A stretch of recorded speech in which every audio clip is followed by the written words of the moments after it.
In the fog-choked Cascades, 3 hikers vanished, only to be found dangling from a cliff, rigged in a chilling display. War what left them there. A spiral symbol marks the scene, hinting at a predator still lurking. This fictional tale, inspired by real mysteries, unravels a deadly game for education and thrills. Will Claire catch the killer, or become the next prey? Stick around to find out. Like, subscribe, comment, and share to join the hunt. Your thoughts could spark the next clue. Don't miss the shocking twists ahead in this spine-chilling saga. The fog clung to Devil's Backbone like a shroud, swallowing the jagged cliffs of Washington's Cascade Range. It was October 2018, and the air bit with a damp chill that sank into bones. A ranger team, led by young Ryan Carter, trudged through the murk, their boots crunching on frost-slicked rock. They were on a routine patrol, sweeping for stranded hikers, when Ryan's flashlight caught something unnatural, a glint of metal high on a sheer cliff face. His stomach churned as he squinted upward, the beam trembling in his grip. "Holy hell," Ryan whispered, voice cracking. That's not gear." 3 bodies dangled from the rock, suspended by climbing ropes knotted with surgical precision. Ethan Caldwell, Olivia Harper, and Lucas Navarro missing for 10 days, shone like grotesque marionettes, their faces frozen in eerie calm. The cold had preserved them, their climbing gear still strapped tight, but something was wrong, terribly wrong. Their hands were bound, and their harnesses were rigged to trap, not save.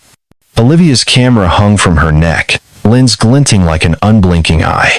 Lucas's journal poked from his pack, pages fluttering in the wind. Ethan's harness, custom-made, gleamed under the frost. "Don't touch anything," barked Captain Ellen Hayes, her voice sharp as the wind. She stepped closer, her flashlight sweeping the scene. "This isn't an accident. Someone staged this." Ryan's gaze snagged on a carving in the rock below the body, a spiral, etched deep, streaked with what looked like dried blood. His breath hitched. "What kind of sicko does this?" he muttered, half to himself. "Someone who wanted them found," Ellen said, her tone grim. But not right away. The team stood frozen, the silence broken only by the howl of wind through the pines. The cliff was miles from any trail, unreachable without expert climbing skills or a chopper. No hiker would stumble here by chance. The scene felt like a taunt, a puzzle left for someone to solve. Ellen radioed for backup, her voice steady but tight. "We've got a crime scene. Secure the area, now." As the rangers cordoned off the site, Ryan couldn't shake the image of the spiral. It wasn't random. He'd heard whisper-souled Yakima legends about a presence in these woods, something that hunted those who didn't belong. He shook his head, trying to focus. This wasn't the time for ghost stories. But the spiral gnawed at him, a symbol of something ancient, something cruel. 10 days earlier, Ethan, Olivia, and Lucas had laughed over beers in Leavenworth, plotting their trek through Devil's Backbone. They were skilled, prepared, fearless. Now they hung lifeless, their final moments a mystery. What had drawn them to this desolate cliff? Or what had left them here, posed like trophies in the Cascades' icy grip? 10 days before the grisly discovery, Leavenworth buzzed with autumn energy. The small Washington town, nestled in the Cascades, glowed with golden leaves and the hum of tourists. Inside the Rusty Axe Tavern, Ethan Caldwell, Olivia Harper, and Lucas Navarro huddled over a wooden table, maps sprawled between half-empty beer mugs. Ethan, a wiry 28-year-old from Colorado, traced their route through Devil's Backbone with a calloused finger. Olivia, 26, a Seattle journalist with a knack for adventure, snapped photos of the map for her blog. Lucas, 31, a weathered guide from Oregon, sipped his drink, eyes scanning the bar. "This trail's no joke," Lucas said, voice low. "Devil's Backbone has chewed up hikers before. Yakima folks say the forest doesn't like outsiders." Olivia grinned, brushing dark hair from her eyes. "What, like a haunted spirit? Come on, Lucas, you sound like my grandma." Ethan laughed, loud and brash. "It's just wind and rocks. We've got GPS, gear, and 3 weeks of supplies. What's going to stop us?" A shadow fell over their table. A lean man in a worn jacket, Jacob Ramsey. He called himself, leaned in, his smile too sharp. Heard you're headed to the Backbone, he said. I used to guide there. Got a shortcut map if you want it. His eyes lingered on Olivia, who shifted uncomfortably. Nah, we're good, Ethan said, waving him off. Got it covered. Jacob shrugged, sliding a crumpled paper toward Olivia. Suit yourselves, but that trail's tricky. He vanished into the crowd, leaving a chill in his wake. Later, as they packed their gear, Olivia's phone pinged, a text from an unknown number, asterisk. Don't go to the Backbone, it's watching you. Asterisk. She frowned, showing it to Ethan. Some prank, right? Probably that creep from the bar. Ethan scoffed, but his jaw tightened. Lucas stayed quiet, staring at the map. The next morning, they hit the trail, backpacks heavy, spirits high. The Cascades loomed, pines whispering in the breeze. By dusk, they reached Hidden Lake, a glassy pool ringed by cliffs. As they set up camp, Olivia snapped photos, the shutter clicking like a heartbeat. Lucas built a fire, his eyes darting to the trees. You hear that? He asked, voice taut. A faint rustle echoed, too rhythmic for wind.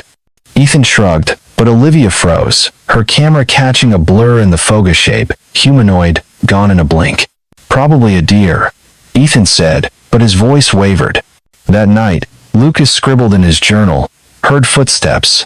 Something's out there. The fire crackled, casting shadows that seemed to move on their own. The trio slept fitfully, unaware that Jacob's map, tucked in Olivia's pack, held a route leading straight to a trap. 3 days into their trek, Ethan, Olivia, and Lucas missed their scheduled GPS check-in from Hidden Lake. The Cascades, cloaked in relentless fog, turned silent and menacing. By dawn, the Leavenworth Ranger Station buzzed with urgency. Captain Ellen Hayes rallied a search team, their faces grim as they studied the trio's last ping of faint signal from a remote ridge. Claire Bennett, a dogged Seattle journalist with a nose for trouble, barged into the station, her notebook already open. I've been tracking disappearances here for years, Claire said, voice sharp. 3 others vanished in these mountains since 2015. Same pattern, experienced hikers, no trace. Ellen shot her a skeptical glance. You and your conspiracy theories, they probably got lost in the fog. Then why's their GPS dead? Claire snapped, pointing at the map. Something's off. The search began under a bruised sky, choppers grounded by swirling mist. Ground teams, armed with thermal scanners, slogged through muddy trails and jagged rocks. Volunteers whispered about Devil's Backbone, its cliffs, its legends, its knack for swallowing people whole. By noon, a ranger stumbled on a torn backpack, half buried near a stream. Its zipper bore a carved spiral, identical to ones Claire had seen in old case files. Same mark as the 2017 case, Claire said, crouching beside it. This isn't random. Ellen's jaw tightened. Could be a coincidence. Keep moving. The team pressed on, checking shelters and ravines, but the Cascades fought back. Gusts howled, branches snapped, and fog choked visibility. At dusk, a volunteer found faint boot prints veering off the trail, leading to a cliff edge. They stopped abruptly, as if the trio had vanished into thin air. Claire's pulse quickened. She'd interviewed Tom Grayson, a disgraced ex-ranger. Last year, he'd rambled about a hunter in these woods, someone who knew the terrain better than the bears. Nobody believed him until now. Tom mentioned a spiral symbol, Claire told Ellen, her voice low, said it marked the lost ones. Ellen scoffed but didn't argue. The team radioed for more manpower, their voices crackling with unease. Meanwhile, the victims' families arrived in Leavenworth. Ethan's dad, a stoic Colorado rancher, clutched a photo of his son. Olivia's mom, a tearful Seattle teacher, begged for answers. Lucas's brother, a wiry climber, joined the search, his eyes scanning the trees like he sensed something watching. That night, Claire pored over Lucas's journal, recovered from the backpack.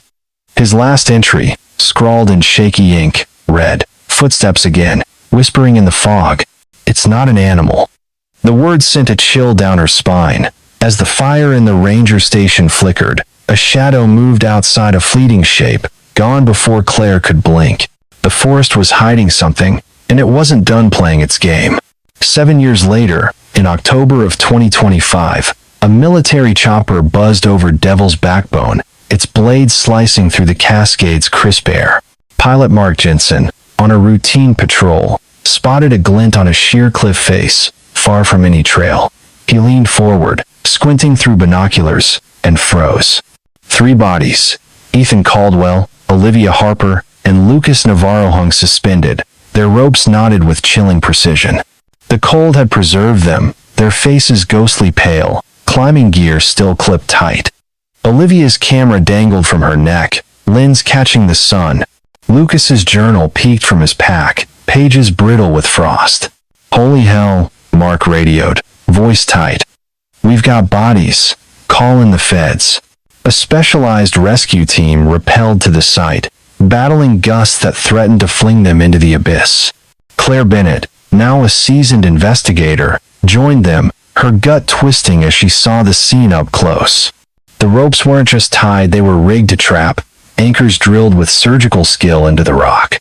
A spiral symbol, etched deep and stained with blood, marked the cliff below. "This wasn't an accident," Claire said, her breath clouding in the chill. "Someone wanted a showcase." Lead investigator Paul Reyes nodded grimly. "Whoever did this knew climbing. In these mountains." Forensic techs swarmed the site, documenting every knot, every scuff. Olivia's camera held a chilling clue. A final photo, time, stamped 10 days before their last GPS ping, showed a shadowy figure in the fog near Hidden Lake. No face, just a silhouette, cloaked in mist. Lucas's journal, recovered intact, ended with a frantic note. Asterisk. "It's watching us. Not human. Not animal." Asterisk. Ethan's harness, custom made, showed deliberate cuts, disabling its safety clips. "They died slow," the coroner, Dr. Lisa Tran, said later, her voice low. "Exposure and dehydration. They were alive when they were hung." Claire's blood ran cold. "Someone hauled them up here, alive." A faint hiss drew her attention. Tucked in Lucas's pack was a tiny recorder, its tape intact. She hit play, and a woman's voice, calm, almost mocking, filled the air. "You don't belong here." The team exchanged looks, the words sinking like stones. "That's Emily Stone," Claire whispered, recalling the name from old ranger logs. Emily, a psychologist, and her partner, Jacob Ramsey, a disgraced guide, had been flagged for odd behavior years back. The spiral matched symbols from other missing hiker cases Claire had studied. As the team packed the bodies for transport, Claire spotted fresh boot prints in the dirt 2 knew for 7 years old. Her pulse spiked. "Someone's been back here," she said, scanning the trees. The fog rolled in, thick and silent, hiding whatever or whoever still lurked in the Cascade shadows, waiting to strike again. Claire Bennett's boots crunched on the frosty trail as she followed a lead to a hidden cave in the Cascades, miles from Devil's Backbone. It was November 2025, and the hunt for Jacob Ramsey and Emily Stone consumed her. The cliffside discovery had cracked the case wide open, but the killers remained elusive. Claire, now working with FBI agent Paul Reyes, pored over evidence, the spiral symbols, the rigged ropes, the chilling recorder in Lucas's pack. Every clue pointed to a predator with unmatched climbing skills and a twisted mind. "They stalked them online," Claire said, her breath fogging in the cave's damp air. Olivia posted their route on Instagram, "Easy prey." Paul nodded, his flashlight sweeping the cave walls. "These two aren't amateurs. Jacob's a climber, Emily's a head game expert." The cave revealed a grim shrine, bones from past victims, etched with spirals, and a crude altar holding Ethan's watch, Olivia's lens cap, and Lucas's knife. Claire's stomach churned. "This is their trophy room," she whispered. "Or a taunt," Paul said, his voice tight. "They knew we'd find this." Claire's research had dug up dirt on Jacob, a former guide fired for harassing hikers, and Emily, a psychologist obsessed with control. Their digital footprints showed they'd lurked on Olivia's blog, tracking the trio's plans. A witness, a jittery camper, recalled Jacob offering trail tips near Hidden Lake, his eyes too hungry, his smile too sharp. "We're close," Claire said, gripping a photo of the spiral. "They're still out here." The breakthrough came when rangers nabbed Jacob near Mount Rainier, his gear stained with blood. Under interrogation, he cracked, his voice shaking. "It was Emily's idea," he spat. "She said the forest needed cleansing. Outsiders don't respect it." "Where's she now?" Paul growled, leaning across the table. Jacob's eyes darted. "She's gone. Said she'd finish what we started." Claire's phone buzzed that night. An anonymous text. Asterisk. "You're next, Claire." Asterisk. Her blood ran cold. Emily was watching, maybe from the shadows of the Cascades. A search of Jacob's hideout uncovered climbing gear, specialized carabiners, not store-bought, rigged like the ones on the victims. But Emily's trail was cold, her last known sighting months ago. As the team scoured the forest, Claire found a fresh spiral carved on a tree, sap still wet.